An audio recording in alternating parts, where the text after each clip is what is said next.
வாழ்க்கையில் சில சந்தர்ப்பங்களில் நாம் சில அவமானங்களை சந்திச்சே தீர வேண்டியிருக்கு. என்ன பண்ணுறது, காலம் அப்படி. அவமானப்படுறவங்க உடனே அடங்கி போய்டுறது தான் உலக வழக்கம். அவமானப்பட்டால் உடனே சீறி எழறவங்களும் உண்டு. ஆனால் அதையே ஒரு சவாலாக எடுத்துக்கிட்டு முன்னுக்கு வர்றவங்களும் சில பேர் இருக்கிறாங்க. அவங்க ரொம்ப அபூர்வம். இன்றைக்கி மனோதத்துவ நிபுணர்கள்லாம் என்ன சொல்கிறாங்க தெரியுமா? அவமானப்பட்டுட்டா உடனே அடங்கி போயிடக்கூடாதான். அதையே ஒரு சவாலாக எடுத்துக்கிட்டு மனசில் ஒரு வைராக்கியத்தோடு முயற்சி பண்ணினா வாழ்க்கையில் எல்லாரும் முன்னேறலாமா. அவமானங்கிறத நாம் வைராக்கியமாக மாற்றிக்கணும். அதுதான் வெற்றிக்கு வழி.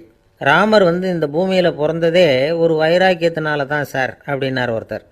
எப்படிங்க அது அப்படின்னு கேட்டேன். அவர் சொன்னார், தசரதருக்கு ராமர் குழந்தையாக பிறக்கணும், அப்போ தான் இங்கே இருக்கிற கஷ்டங்கள்லாம் நீங்கும் அப்படின்னு சர்வ லோகமும் எதிர்பார்த்துக்கிட்டு இருக்குது. ஆனால் அவர் எப்போ பிறப்பார் அப்படின்னு யாருக்கும் தெரியல. அந்த காரியம் சீக்கிரம் நடக்கணுமே, அதுக்கு என்ன பண்ணுறது? நாரதர் வந்தார் ஒரு நாள் தசரதரை தேடி. தசரதா, உனக்கு ஒரு செய்தி தெரியுமான்னு ஆரம்பித்தார். அவர் எப்பவும் இப்படித்தானே ஆரம்பிக்கிறது வழக்கம். என்ன விஷயம்னு கேட்டார் தசரதர். தசரதா, நீ அடிக்கடி உன்னோட தேரில் ஏறிக்கிட்டு தேவலோகத்துக்கு போகிற, அங்கே போகிற வர்ற எல்லாம் பண்ணிகிட்ருக்க, எல்லாம் சரி. தேவலோகத்துலேயும் உன்னை நல்லபடியாக தான் வரவேற்கிறாங்க. தேவேந்திரன் உன்னை பிரியமாக அழைச்சிட்டு போய் தன்னுடைய அரியாசனத்திலேயே தனக்கு பக்கத்திலேயே உட்கார வைக்கிறான். நீயும் சந்தோஷமாக உட்காந்து பேசிவிட்டு வந்துடுற. ஆனால் நீ இங்கே வந்ததுக்கு அப்புறம் அங்கே என்ன நடக்குது தெரியுமா உனக்கு அப்படின்னாரான் நாரதர். என்ன நடக்குது எனக்கு ஒன்றும் தெரியலையே அப்படின்னாரான் தசரதர். நாரதர்கிட்ட கிட்டத்தில் கேட்டிருக்கார், கொஞ்சம் சொல்லுங்கள் என்னது அப்படின்னு. அவர் நெருங்கி வந்தாரான் நாரதரும். மெதுவாக அவர் காதோட காதாக சொன்னாராம். அதாவது நம்ம பாஷையில் சொல்லப்போனால் பற்ற வைக்கிறார். நீ அங்கே தேவேந்திரங்கிட்ட உட்காந்து பேசிவிட்டு வந்த பிறகு நீ அங்கே உட்காந்துருந்த அரியாசனத்தை தண்ணி ஊற்றி கழுவி சுத்தப்படுத்துகிறாங்க. நீ என்ன அந்த அளவுக்கு சுத்தம் இல்லாத ஆளா, தினம் குளிக்காமையாக இருக்கிற அப்படின்னாராம். தசரதருக்கு இது ரொம்ப அவமானமாக போயிட்டுது. அப்படியே செய்கிறாங்க அப்படின்னாராம். ஆமாம், நீ வேணும்னா நான் சொல்கிறது உண்மையா இல்லையா அப்படின்னு சோதனை பண்ணி பார்த்துக்கோ அப்படின்னாரான் நாரதர். உடனே தசரதர் இதுக்காகவே புறப்பட்டு தேவலோகம் போனார். அங்கே வழக்கம் போலவே இவரை கூப்பிட்டு உட்கார வச்சு பேசிக்கிட்டு இருந்தான் தேவேந்திரன். கொஞ்ச நேரம் பேசிக்கிட்டு இருந்துட்டு சரி நான் கிளம்புறேன்னு புறப்பட்டார். சரி, அவனும் வாசல் வரைக்கும் வழி அனுப்பி வச்சுட்டு உள்ளே போயிட்டான். தசரதர் வெளியில் கொஞ்ச நேரம் மறைஞ்சி இருந்துட்டு மெதுவாக உள்ளே எட்டி பார்த்தார் என்ன நடக்குதுன்னு. நாரதர் சொன்னது உண்மைதான். தசரதர் உட்காந்துருந்த ஆசனத்தை அங்கே 2 தேவர்கள் கழுவி சுத்தப்படுத்திக்கிட்டு இருக்கிறாங்க. தசரதரால் இதை தாங்கிக்க முடியல. அவருக்கு ரொம்ப அவமானமாக போச்சு. நேராக கிடுகிடுன்னு தேவேந்திரங்கிட்டே போனார். நான் உட்காந்துருந்த இருக்கையை சுத்தம் பண்ணுறியே, நான் என்ன அந்த அளவுக்கு பாவியா அப்படின்னு கேட்டார். ரொம்ப கோபமாக கேட்டார். தசரதரே, மனுஷனுக்கு 3 கடன்கள் உண்டு. தேவ கடன், ரிஷி கடன், பித்ரு கடன். இதை தீர்க்காதவன் பாவியாகிறான். இதில் மகனை பெறுவதால் தான் பித்ரு கடன் தீரும். உனக்கு மகன் கிடையாது, அதனால் நீ பாவியாகிற. பாவி உட்கார்ந்துருந்த இடம்ங்கிறதுனால அதை சுத்தம் செய்ய வேண்டியது எங்கள் கடமை அப்படின்னு நானான் தேவேந்திரன். இந்த இடத்துல தசரதருக்கு ஏற்பட்ட அவமானம் ஒரு வைராக்கியமாக மாறிச்சு. தேவேந்திரனே கேட்டுக்கோ, ஒரு மகனை பெற்ற பிறகு தான் இந்த சபையில் மறுபடியும் அடி எடுத்து வைப்பேன் அப்படின்னு சொல்லிவிட்டு போயிட்டாரான். போய் புத்திர காமேஷ்டி யாகம் பண்ணார். புத்திரர்கள் பிறந்தார்கள். இந்த கதையில் உள்ள கருத்து என்னென்னா, தேவேந்திரன் தசரதரை அப்படி அவமானப்படுத்தலைன்னா அவருக்கு இப்படி ஒரு வைராக்கியம் பிறந்திருக்குமா யோசித்து பார்க்கணும். நமக்கு ஏற்படுகிற சில அவமானங்களையும் வைராக்கியமாக மாற்றிக்குவோம். அப்படி மாற்றிக்கிட்டோம்னா வாழ்க்கையில் முன்னேறலாம். நம்ம ஆளுங்க சில பேர் அவமானத்தை வைராக்கியமாக மாற்றிக்கிறது எப்படி தெரியுமா? நம்மக்கிட்ட ஒரு பையன் சொன்னான், எங்கள் அப்பா என்னை எல்லாருக்கும் முன்னாடி வச்சு திட்டிவிட்டார், பொறுப்பு இல்லாமல் ஊர் சுற்றுறேன்னு சொல்லி அவமானப்படுத்தி விட்டார். இனிமேல் நீ என் முகத்திலேயே முழிக்காதரா போடான்னு வேற சொல்லிவிட்டார். எனக்கு ரோஷம் வந்துட்டுது. அந்த அவமானத்தை வைராக்கியமாக மாற்றிக்கிட்டேன். அன்னையிலேருந்து அவர் முகத்திலேயே முழிக்கிறதில்ல அப்படின்னா. அப்படியான்னு கேட்டோம். ஆமாங்க, அவர் வீட்டில் இல்லாத நேரமாக பார்த்து உள்ள சமையல் கட்டுக்கு போய் சாப்பிட்டுட்டு நைஸாக வெளியில் வந்துடுவேன் அப்படிங்கிறான் அவன். ஒரு சன்னியாசி அவர் ஒரு நாள் ஒரு கனவு கண்டாராம். அந்த கனவில் அவர் சொர்க்கத்துக்கு போகிறார். அங்கே ஒரு பெரிய திருவிழா நடந்துக்கிட்டு இருக்குது. எங்கே பார்த்தாலும் அலங்கார வளைவுகள், வண்ணமயமான விளக்குகள், பாதைகள் பூரா மலர்கள், எல்லா கட்டடங்களும் ஒளிமயம். அவ்வளவு கோலாகலமா பிரம்மாண்டமா அந்த திருவிழா நடந்துகிட்டு இருக்குது. அது என்ன திருவிழாங்கிறது இந்த சன்னியாசிக்கு புரியல. அங்க எதிரில் வந்துகிட்டு இருந்த ஒருத்தரை நிறுத்தி, என்ன விசேஷம் இங்க அப்படின்னு விசாரிச்சாராம். உனக்கு தெரியாத விஷயம், இன்னைக்கு இறைவனுக்கு பிறந்த நாள், அதைத்தான் எல்லாரும் சேர்ந்து கொண்டாடுறோம். இதுக்காக பிரம்மாண்டமான ஊர்வலம் ஒன்று வரப்போகுது. இறைவனே அந்த ஊர்வலத்தில் கலந்துகிறார் அப்படின்னார் அவர். உடனே அந்த சன்னியாசி ஒரு மரத்து நிழல்ல ஒதுங்கி நின்றுக்கிட்டார். ஊர்வலம் வந்துகிட்டு இருக்குது. முதல்ல ஒரு குதிரை வந்துகிட்டு இருக்கு. அது மேலே ஒருத்தர் உட்காந்துருக்கிறார். அவருக்கு பின்னாடி நிறைய பேர் கூட்டமாக வந்துகிட்டு இருக்கிறாங்க. இவ்வளவு கூட்டம் இவர் பின்னாடி வருதே, யார் இவர் அப்படின்னு கேட்டார். ஒரு மதத்தின் பெயரை சொல்லி, இவர் அந்த மதத்தின் தலைவர், அவரை பின்பற்றுகிற மக்கள் கூட்டம் பின்னாடி வந்துகிட்டு இருக்குது அப்படின்னு விவரம் சொல்லியிருக்கிறாங்க. இவங்களுக்கு அடுத்தபடியா இன்னொரு குதிரையில ஒருத்தர் வந்துகிட்டு இருக்கிறார். அவருக்கு பின்னாடி ஏகப்பட்ட கூட்டம். இவர் யாருங்க அப்படின்னு கேட்டிருக்கார் சன்னியாசி. அங்க இருக்கிறவங்க விவரம் சொல்லியிருக்கிறாங்க. இன்னொரு மதத்தின் பெயரை சொல்லி, இவர் அந்த மதத்தினுடைய தலைவர், அவர் வழியை பின்பற்றுகிறவர்கள் அவர் பின்னாடி கூட்டமா வந்துகிட்டு இருக்கிறாங்க அப்படின்னு இருக்காங்க. இப்படி ஒவ்வொருத்தரா குதிரை மேல வந்துகிட்டே இருக்கிறாங்க. அவங்கள பின்பற்றியும் ஒவ்வொரு கூட்டம் வந்துகிட்டே இருக்குது. அந்த பெரிய ஊர்வலம் அது பாட்டுக்கு போய்கிட்டு இருக்குது. கடைசியாக அது முடிஞ்சது ரொம்ப நேரம் கழிச்சு.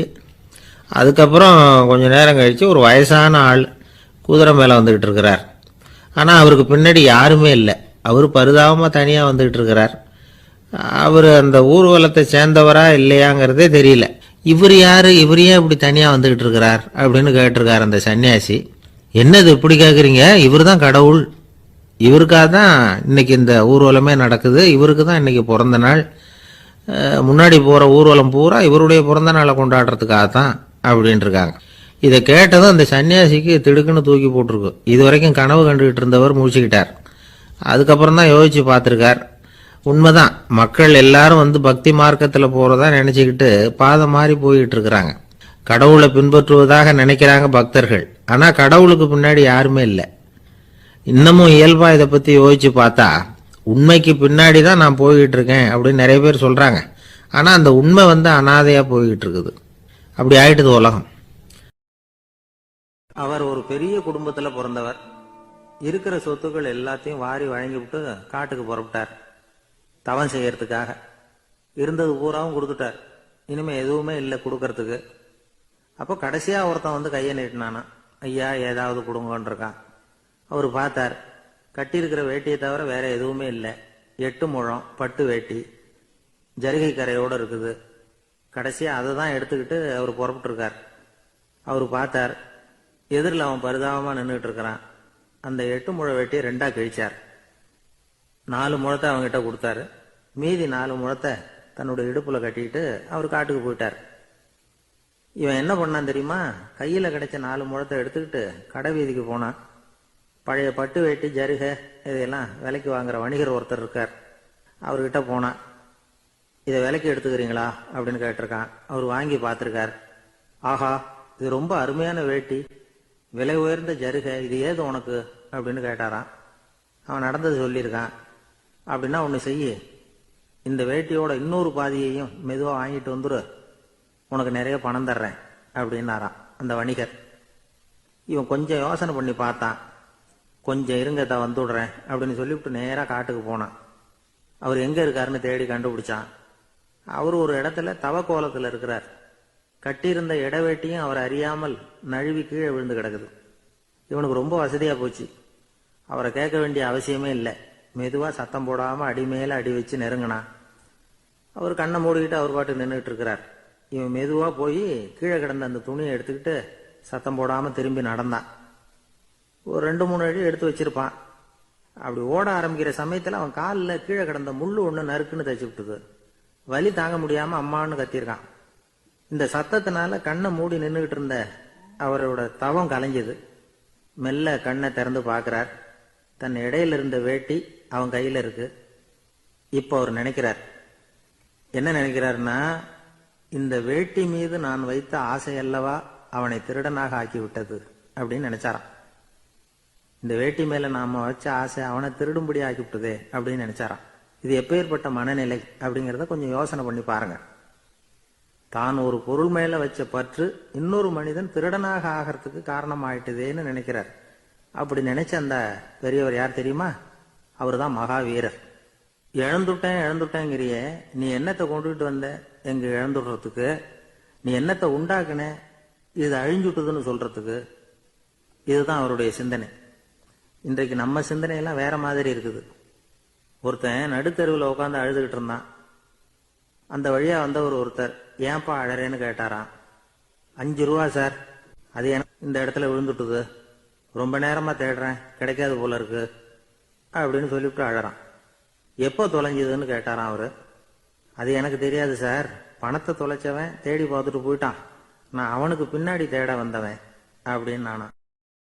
இந்த உலகத்துல தான் மட்டும் வாழ்ந்தா போதும் அப்படின்னு நினைக்கிறவங்க உண்டு. தானும் வாழணும், அடுத்தவங்களும் வாழணும் அப்படின்னு நினைக்கிறவங்களும் உண்டு. முதல்ல சொன்ன வகையை சேர்ந்த மனிதர்கள் எப்படி தெரியுமா? எப்படியாவது தான் மட்டும் வாழ்ந்தால் போதுங்கிற நினைப்பு தான் எப்பவும் அவங்களுக்கு இருக்கும்.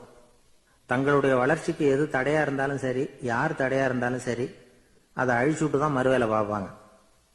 அவங்கெல்லாம் பாவ காரியங்களுக்கு தயங்குறதே இல்லை. அப்படிப்பட்ட வாழ்க்கை அவங்களுக்கே இடைஞ்சல அமைஞ்சு விடுறது உண்டு. அதை விளக்கறதுக்கு ஒரு கதையும் உண்டு. ஒரு ஊர்ல அப்படிப்பட்ட ஆள் ஒருத்தன் இருந்திருக்கான். நிறைய பாவங்களை செஞ்சவன். அதன் காரணமா நரகப்படுகுழியில விழுந்துட்டான். நரகப்படுகுழிங்கிறது ஒரு பெரிய கிணறு மாதிரி. ஏற்கனவே பாவம் செஞ்சவங்க நிறைய பேர் அதுல விழுந்து கிடக்குறாங்க. உள்ள ஏகப்பட்ட சத்தம், எல்லாம் அந்த பாவாத்மாக்கள் போடுற சத்தம். இப்போ விழுந்தானே, இவனும் சத்தம் போட்டான். இவன் போடுற சத்தம் கொஞ்சம் அதிகமா கேட்டுது, விழுந்தது. இந்த கிணத்துக்கு பக்கத்துல புத்தர் உட்கார்ந்துருக்கிறார். அவர் காதுல இவன் போடுற சத்தம் விழுந்தது. உடனே அந்த கிணத்தடிக்கு போனார், குனிஞ்சு பார்த்தார். சாமி என்னை காப்பாத்துங்க அப்படின்னு கத்தனா இவன். புத்தர் அவனை கொஞ்சம் கவனிச்சு பார்த்தார். மனித சமுதாயத்துக்கு அவன் என்னென்ன கெடுதல் பண்ணியிருக்கிறாங்கிற விவரம்லாம் அவர் மனக்கண்ணுல தெரிஞ்சது. அவருக்கு எல்லாம் புரிஞ்சு போச்சு. இருந்தாலும் அவனை காப்பாத்துறதுக்கு ஏதாவது வழி உண்டா அப்படின்னு யோசிச்சார். அவன் தன்னுடைய வாழ்நாள்ல ஏதாவது நல்லது செஞ்சிருக்கானா அப்படின்னு பார்த்தார். ஒரே ஒரு சமயம் அவன் தன்னுடைய காலடியில மிதிபட இருந்த சிலந்தியை மிதிக்காமல் தாண்டி போயிருக்கிறான். இந்த ஒரு காரியத்துக்காக அவனை கரையேற்ற முடியுமா அப்படின்னு நினைச்சார். அவ்வளவுதான். உடனே அவர் கையில ஒரு சிலந்தி வந்து உட்கார்ந்துதான். அதுகிட்ட இருந்து நூல் இழை வெளிவர ஆரம்பிச்சது. அந்த நூல் இழை கிணற்று ஆழம் வரைக்கும் அப்படியே நீண்டுகிட்டே போச்சான். புத்தர் பார்த்தார். இந்த நூலை பிடிச்சுக்கிட்டு மேலே ஏறி வா அப்படின்னார். என்னங்க சொல்றீங்க, இந்த சிலந்தி நூல் என்ன தாங்குமான்னு கத்தினான். எல்லாம் தாங்கும், அதை பிடிச்சுக்கிட்டு ஏறி வா அப்படின்னார். சந்தேகத்தோடவே அவன் அந்த நூல் இழைய பிடிச்சி இழுத்து பார்த்தான். ரொம்ப வலுவா இருந்தது. அவனுக்கு ஆச்சரியம். அதை பிடிச்சிக்கிட்டே மெதுவா மேல ஏறி வர ஆரம்பிச்சுட்டான். பாதி தூரம் ஏறி வந்திருப்பான். அப்ப அவன் காலுக்கு கீழே ஏதோ சத்தம். என்னன்னு குனிஞ்சு பார்க்கறான். கீழே கிடந்தவங்க சில பேரும் அந்த நூலை பிடிச்சி மேல வந்துகிட்டு இருக்கிறாங்க. இவனுக்கு கோபம் வந்துட்டுது. தன்னுடைய இடுப்புல வச்சிருந்த கத்தியை எடுத்து தன்னுடைய காலுக்கு கீழே நூல் இழையை அப்படியே வெட்டி விட்டுட்டான். இனிமே நாம மட்டும்தான் மேலே ஏறி வந்துடணும் அப்படின்னு நினைச்சுக்கிட்டான். ஆனா நடந்தது என்ன தெரியுமா? மொத்த நூல் இழையும் அப்படியே அருந்து கீழே விழுந்துட்டுது. அவனும் பொத்துன்னு கீழே விழுந்துட்டான். மறுபடியும் கத்த ஆரம்பிச்சுட்டான். ஏற்கனவே அவன் செஞ்சிருந்த ஒரு சிறு கருணை அந்த நூல் இழைக்கு உறுதியை கொடுத்தது. இப்போ அவன் செஞ்ச பாவம் அந்த நூல் இழைய வலுவிழக்க செஞ்சுட்டுது. அடுத்தவங்களும் வாழணுங்கிற எண்ணம் அவனுக்கு இருந்திருந்தா இப்ப அவனும் கரையேறி வந்திருப்பான், மற்றவங்களும் சௌக்கியமா வந்து சேர்ந்திருப்பாங்க. அதனால நாமும் வாழணும், அடுத்தவங்களும் வாழணும் அப்படின்னு நினைக்கிறவன் வாழ்க்கையில சீக்கிரம் முன்னுக்கு வந்துருவான். ஒருத்தன் ஒரு டாக்டர் கிட்ட போனான், மருந்து வாங்கினான். வாங்கி கொண்டாந்து பேசாம வச்சுட்டான், சாப்பிடல. அப்புறம் எதுக்காகப்பா போய் அவர்கிட்ட மருந்து வாங்கினேன் அப்படின்னு கேட்டாங்க. டாக்டர் வாழணும் இல்லையா, அதனாலதான் அப்படின்னா. அவர் கொடுத்த மருந்து நீ ஏன் சாப்பிடல அப்புறம் அப்படின்னு கேட்டாங்க. நான் வாழணும் இல்லையா, அதுக்காக தான் அப்படின்னா. ஒரு ராஜா இருந்தார். நாடு பூராவும் நிறைய மரங்களை நட்டு வளர்க்கணுங்கிறது அவரோட ஆசை. தானே அதுக்கு முன்மாதிரியாக இருக்கணும்னு நினைச்சார். அரண்மனையை சுற்றி மரங்களை நட்டு வளர்த்தார். இதை பார்த்துட்டு ஜனங்களும் அவங்கவுங்க வீட்டை சுற்றி மரக்கன்றுகளை நட்டு வளர்த்தாங்க. கொஞ்ச காலத்தில் ஊர் பூரா பசுமையாக மாறிச்சு. எல்லாருக்கும் சந்தோஷமாக இருந்தது. இது ஒரு பக்கம் இருக்கட்டும். இப்போ நான் சொல்ல போகிற கதை வேற. அதாவது அந்த ராஜா ஒரு நாள் தன்னுடைய அரண்மனையை சுற்றி இருக்கிற விதவிதமான மரங்களை எல்லாம் போய் பார்த்தார். எப்படி இருக்கிறீங்க அப்படின்னு ஒவ்வொரு மரத்துக்கிட்டையும் விசாரிச்சாராம். எந்த மரமும் சந்தோஷமாக இருக்கிறதா தெரியல. அது அதுக்கும் மனசில் ஒரு குறை. முதல்ல ஆலமரத்துக்கிட்ட போனார். அது சொல்லிச்சு, மண்ணா நான் நல்லா பெருசாக வளர்ந்துருக்கிறேன், அடர்த்தியாக இருக்கிறேன், கிளையெல்லாம் 4 பக்கமும் நல்லா படர்ந்து தான் இருக்குது, இருந்தாலும் எந்த பிரயோஜனமும் இருக்கிறதா தெரியல எனக்கு. என்னுடைய பழம்லாம் ரொம்ப சின்னதாக இருக்குது, என் கண்ணுக்கு சரியாக புலப்பட மாட்டேங்குது. நான் இருக்கிற சைஸுக்கு என்னுடைய கிளையில் இருக்கிற பழம்லாம் எவ்வளோ பெருசாக இருக்கணும், அது இத்தினூண்டு இருக்கிறது எனக்கு பெரிய அவமானமாக இருக்குது. இப்படி இங்கே நின்றுக்கிட்டு இருக்கிறதே ரொம்ப கூச்சமாக இருக்குது. ஒரு நல்ல புயல் வந்ததுன்னா பேசாமல் சாஞ்சு விடலாமான்னு பார்க்குறேன் அப்படின்னு புலம்புது ஆலமரம். சரி இருக்கட்டும்னு நினச்சிக்கிட்டு ராஜா அடுத்தபடியாக ஒரு அத்தி மரத்துக்கிட்ட போனார். அதுவும் புலம்ப ஆரம்பிச்சுட்டுது. நான் கூட பெரிய மரம் தான், இல்லை இலையெல்லாம் அழகாக தான் இருக்குது, பழம் அழகாக இருக்குது, இருந்தாலும் உள்ள விஷயம் இல்லையே, அத்தி பழத்தை புட்டு பார்த்தா அத்தனையும் சொத்தை அப்படின்னு பழமொழியே உண்டாயிட்டுதே. இப்படி ஒரு கெட்ட பேரோடு நான் இருக்கணுமா அப்படின்னு புலம்புது அது. சரி இது இருக்கட்டும் அப்படின்னு சொல்லி அடுத்தபடியாக வேப்ப மரத்துக்கிட்ட போனார். அது தன்னுடைய வேதனையை வெளியிட்டது. எனக்கு எவ்வளவோ மருத்துவ குணங்கள்லாம் இருக்கிறதா சொல்லிக்கிறாங்க, இருந்தாலும் என்ன பிரயோஜனம், என்னுடைய பழத்தை மனிதர்கள் யாரும் விரும்பி சாப்பிட்றது இல்லையே அப்படின்னுது. ராஜா அடுத்தாப்புல இருந்து ஒரு பனை மரத்துக்கிட்ட போனார். நான் நல்லா உயரமாக தான் வளர்ந்துருக்கிறேன், மற்ற மரங்கள்லாம் என்னை அண்ணாந்து தான் பார்க்கணும், இருந்தாலும் என்கிட்ட நிழலுக்காக யாரும் ஒதுங்கிறது இல்லையே அப்படின்னுது. என்ன இது எல்லா மரமும் இப்படி திருப்தி இல்லாமல் இருந்துக்கிட்டு இருக்குதே அப்படின்னு நினச்சிக்கிட்டே ராஜா அடுத்தபடியாக அங்கே இருந்த ஒரு பைன் மரத்துக்கிட்ட போனார். அழகாக உயரமாக பசுமையாக தான் இருந்தது, ஆனால் பழமோ பூவோ கிடையாது. அதை நினச்சி அது வருத்தப்பட்டுக்கிட்டு இருக்குது. ஓக் மரம் அது ஒன்று நின்றுட்டு இருந்தது. அது என்ன சொல்லிச்சுன்னா, இலையுதிர் காலத்தில் என் மேலே இருக்கிற எல்லா இலைகளும் உதிர்ந்து போடுது, முடி கொட்டின மனிதர்கள் மாதிரி மொட்டையாக நான் நிற்க வேண்டியிருக்குது, என்ன வாழ்க்கை இது அப்படின்னு சொல்லி அழுத்துக்கிட்டது. சரி புளிய மரம் என்ன சொல்லுது பார்ப்போம்னு அதுக்கிட்ட போனால், என்னுடைய நிழலில் யாருமே தங்க மாட்டாங்க, உடம்புக்கு சூடுன்னு ஒதுங்கி போயிடுவாங்க, அடிமரத்தை பார்த்தீங்கன்னா பட்டையெல்லாம் உறிஞ்சி பார்க்குறதுக்கே கேவலமாக இருப்பேன் அப்படின்னுது அது. முருங்கை மரம் என்ன சொல்லிச்சு தெரியுமா, என்னுடைய இலை காயெல்லாம் சாப்பிட்றவங்களுக்கு சத்து கொடுக்கறது வாசவம்தான், ஆனால் என் உடம்புல சத்தே கிடையாது, கொஞ்சம் வேகமாக காற்று அடிச்சதுன்னா முறிஞ்சி விழுந்துடுறேன், என்ன வாழ்க்கை இது அப்படின்னு சொல்லி அது வருத்தப்பட்டது. ராஜா யோசனை பண்ணார், என்ன இது மரங்கள் பூமியின் வரங்கள்னு சொல்கிறோம், மழை பெய்யறதுக்கு அதுதான் காரணம், பூமி செழிப்பாக இருக்கிறதுக்கும் அதுதான் காரணம், வீடு கட்டுறதுக்கு மரம், நாற்காலி செய்ய உபயோகப்படுத்துறதுக்கும் அதுதான் உபயோகப்படுது, மனுஷனுக்கு வேண்டிய ஆகாரங்களையும் கொடுக்குது, இப்படிலாம் இருந்தும் எல்லா மரமும் நிம்மதி இல்லாமல் இருந்துக்கிட்டு இருக்குதே அப்படின்னு நினச்சார். அப்போது அங்கே இருந்த ஒரு மகிழ மரம் அவர் கண்ணில் பட்டுது. அந்த மரம் மட்டும் கொஞ்சம் நிம்மதியாக மகிழ்ச்சியாக இருக்கிறது மாதிரி தெரிஞ்சுது. உடனே ராஜா அதுக்கிட்ட போனார். உனக்கு மனசில் எதுவும் குறை இல்லையான்னு கேட்டார். இல்லை நான் சந்தோஷமாக தான் இருக்கேன்னு அந்த மகிழ மரம். அப்படியான்னு ஆச்சரியமாக கேட்டார் ராஜா. ஆமாம் மன்னா, இந்த இடத்துல நீங்கள் ஒரு முருங்கை மரத்தையோ வேப்ப மரத்தையோ கூட நட்டிருக்கலாம், ஆனால் இந்த இடத்துல நடுறதுக்கு என்ன தேர்ந்தெடுத்துருக்குறீங்க, அதுவே எனக்கு பெருமை, அதுவே எனக்கு திருப்தி அப்படின்னு தான் மகிழ மரம். மகிழ மரம் சாதாரணமாக தான் இருக்கும், இளம் மஞ்சள் நிறத்தில் பூக்கள், அது காய்ந்தும் மனம் வீசும். மகிழ மரம் மாதிரி மன திருப்தியோடு வாழறதுக்கு நாம் கற்றுக்கணுமா. நாம் இந்த உலகத்தில் ஒரு நாயாவோ நரியாவோ கூட பிறந்திருக்கலாம், மனுஷனாக பிறந்திருக்கிறோம், அதுவே பெருமை தானே. இந்த நிறைவு தான் மகிழ்ச்சியின் ரகசியம். ஒரு பையன் அப்பா கிட்ட போய், அப்பா நீங்கள் இந்த உலகத்தில் ஒரு மனுஷனாக பிறந்தது என்னோட அதிர்ஷ்டம் நானா. ஏண்டா அப்படி சொல்கிறேன்னு இருக்கார் அப்பா. நீங்கள் ஒரு கரடியாக பிறந்திருந்தா இந்நேரம் நானும் ஒரு கரடி குட்டியாக தானே இருந்திருப்பேன் அப்படின்னு நானா பையன். ஒரு பெரியவர் உட்கார்ந்துருக்கிறார், அவரை சுற்றி அவருடைய தோழர்கள் உட்காந்துருக்கிறாங்க. ஏதோ ஒரு முக்கியமான செய்தியை அவர் அவங்களுக்கு சொல்லிகிட்டு இருக்கிறார். அவங்களும் ஆர்வமாக கேட்டுக்கிட்டு இருக்கிறாங்க.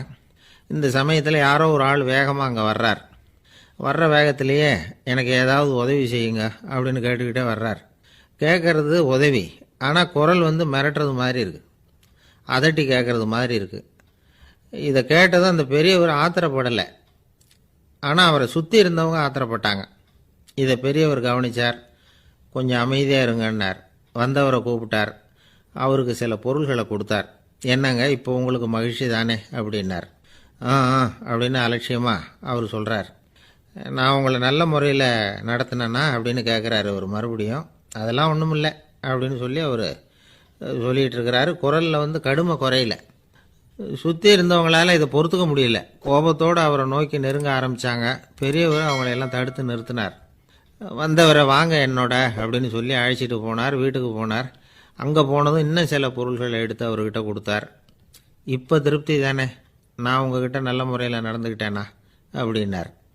அவர் முகம் இப்போ தான் கொஞ்சம் மலர்ந்தது. ரொம்ப நன்றி, இறைவன் உங்கள் குடும்பத்துக்கு எல்லா நன்மைகளையும் செய்வான் அப்படின்னு சொன்னார். இதே வார்த்தைகளை என்னுடைய தோழர்கள்கிட்டே சொல்லிட்டீங்கன்னா அவங்க கோபம் தணிஞ்சிரும், வர முடியுமான்னார். கண்டிப்பாக வர்றேன் அப்படின்னாரு. மறுநாள் காலையில் அந்த இடத்துக்கு வந்தார். அதே மாதிரி சொல்லிவிட்டு அவர் போயிட்டார்.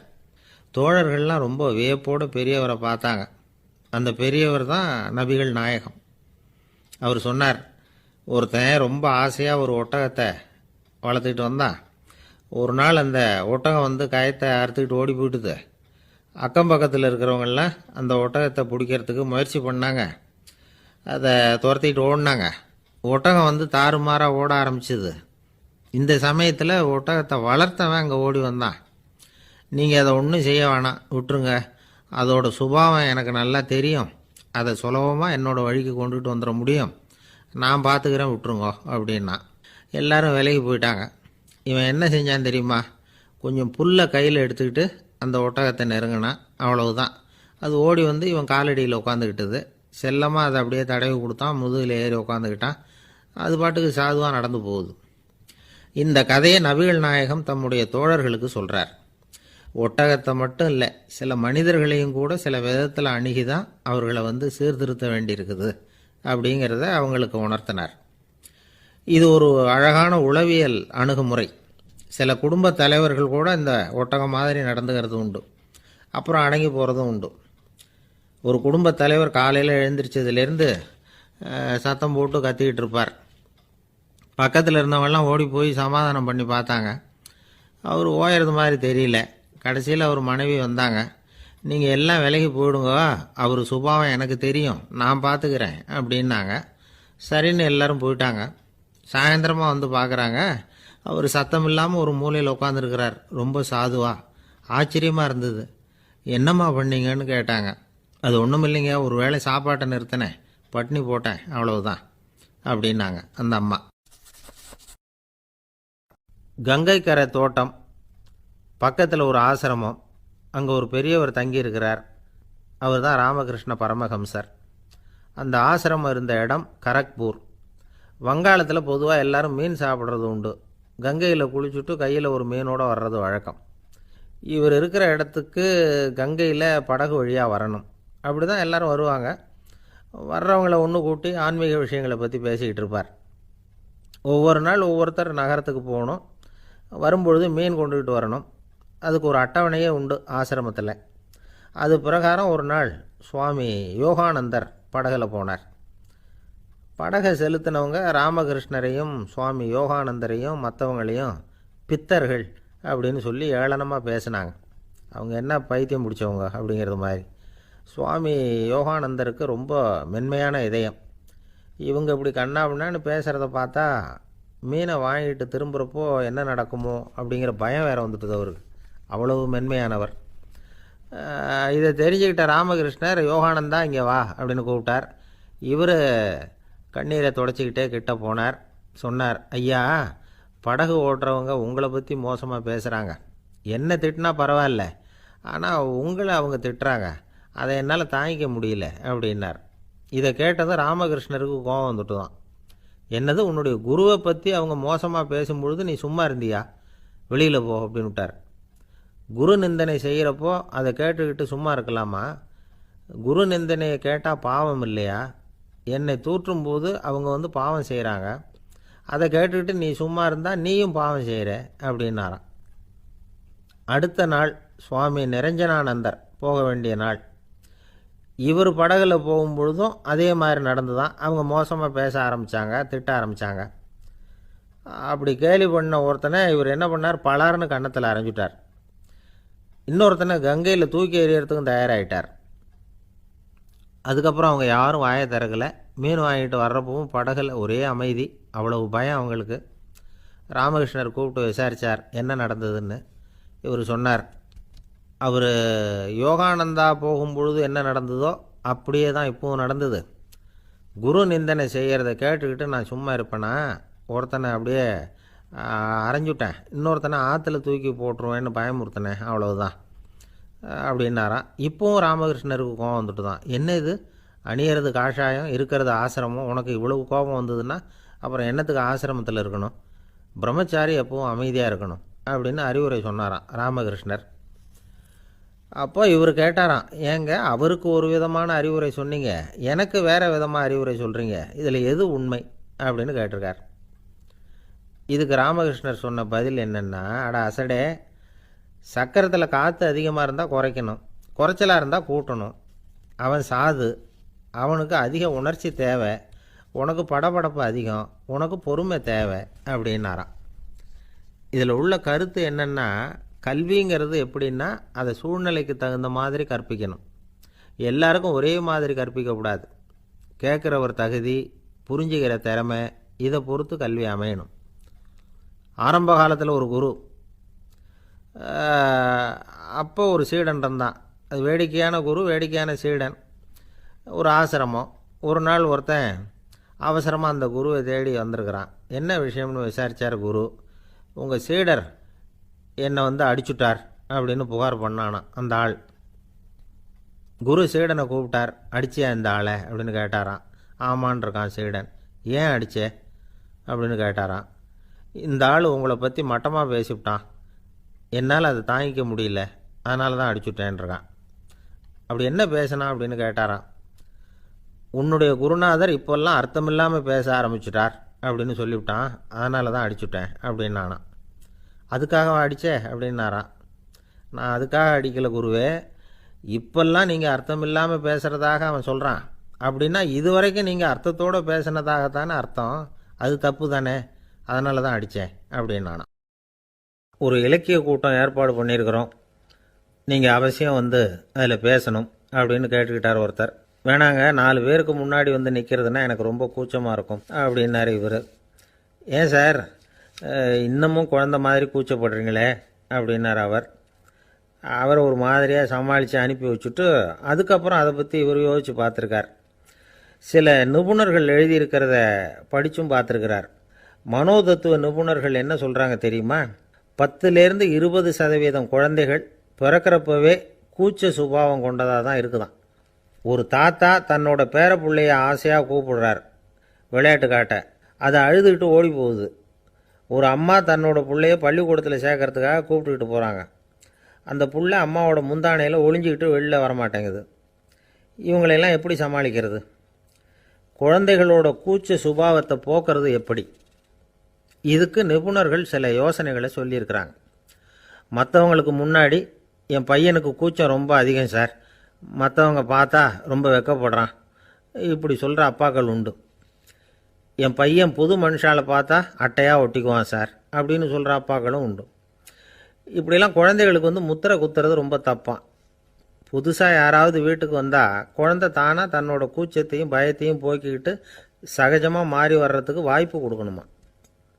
ஒரு கூட்டத்துக்கோ அல்லது சொந்தக்காரங்க கல்யாணத்துக்கோ குழந்தைய அழைச்சிட்டு போகிறீங்க, அங்கே போய் கட்டாயப்படுத்தி குழந்தைய மற்றவங்க கிட்ட பேச சொல்லக்கூடாது. சில சமயம் குழந்தை தானாக தன்னுடைய கூச்ச சுபாவத்தை விட்டு பேசுகிறதுக்கு முன் வந்தால் அதை பாராட்டணும். குழந்தை கலகலப்பு இல்லாமல் மௌனமாக இருந்ததுன்னா அதையும் கண்டுக்கக்கூடாது. குழந்தை பேச ஆரம்பித்தா அதை ஆர்வத்தோடு கவனிக்க தெரியணும். கலந்து உரையாடுற பழக்கத்தை வீட்லேயே ஆரம்பிக்கலாம். கேட்டதுக்கு பதில் சொல் அப்படின்னு நீங்கள் அதிகாரம் பண்ணிகிட்டு இருக்கக்கூடாது. அது குழந்தைக்கு பேசுகிற சந்தர்ப்பத்தை குறைச்சிருமா. இப்போ நாம் அதிகாரம் பண்ணால் கேலி செய்கிற பழக்கம் குழந்தைகளை ரொம்ப பாதிச்சிருமா. பெரியவங்களானதுக்கு அப்புறமும் சில பேர் கூச்சத்தோடவும் பயத்தோடவும் இருக்கிறதுக்கு இதுதான் காரணம். சின்ன வயசில் அவங்கெல்லாம் ஏதாவது கேலிக்கு ஆளாகி இருப்பாங்க. 2வது குழந்தை மூத்த குழந்தைய கேலிக்கு ஆளாகிற சந்தர்ப்பங்களை கண்டு கேலி பண்ணினா அது இளம் நெஞ்சங்களை விட்டு நீங்கிறதே இல்லையா. எப்பவும் குழந்தையோட நடை உடை பாவனைகளை பற்றி சொல்லிக்கிட்டே இருக்கக்கூடாதான். அதுவே கூச்ச சுபாவத்தை கொண்டுட்டு வந்துடுமா. அப்பா எங்கேன்னு யாராவது கேட்டால் இது மாதிரி இன்ன காரியத்துக்காக வெளியில் போயிருக்கார், இத்தனை மணிக்கு திரும்பி வருவார் அப்படின்னு சொல்கிற அளவுக்கு குழந்தைகளை பழக்கப்படுத்தி வைக்கணும்.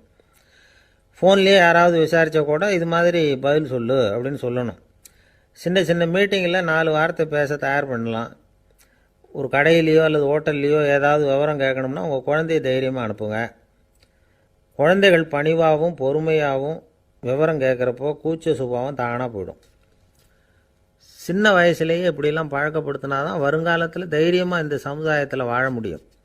இல்லைன்னா 60 வயசுலேயும் அடுப்பங்கரையை விட்டு வெளில வர்றதுக்கு கூச்சப்பட்டுக்கிட்டு தான் இருக்க வேண்டியிருக்கும். இந்த காலத்து பிள்ளைங்க எவ்வளவோ பரவாயில்ல, எதுக்கும் தயங்குறதில்ல, கூச்சப்படுறதில்ல. ஒரு அம்மா அடுப்பங்கரையிலேருந்து சத்தம் போட்டாங்க, டேய் ராமு, தயவு பண்ணி அந்த டிவியை நிறுத்துறா, அந்த பெண்ணோட குரல் மகா மோசம், அடுப்பங்கரையில் இருக்கிற என்னாலேயே அதை சகிச்சிக்க முடியல அப்படின்னாங்களாம். உடனே பையன் கொஞ்சம் கூட தயங்காமல் பதில் சொல்கிறான், அம்மா, இந்த குரல் டிவியிலேருந்து வரல, எதிர்த்த விட்டு மாமி தான் இங்கே வந்திருக்கிறாங்க, அவங்க தான் இப்போ என்னோட பேசிக்கிட்டு இருக்கிறாங்க அப்படின்னு.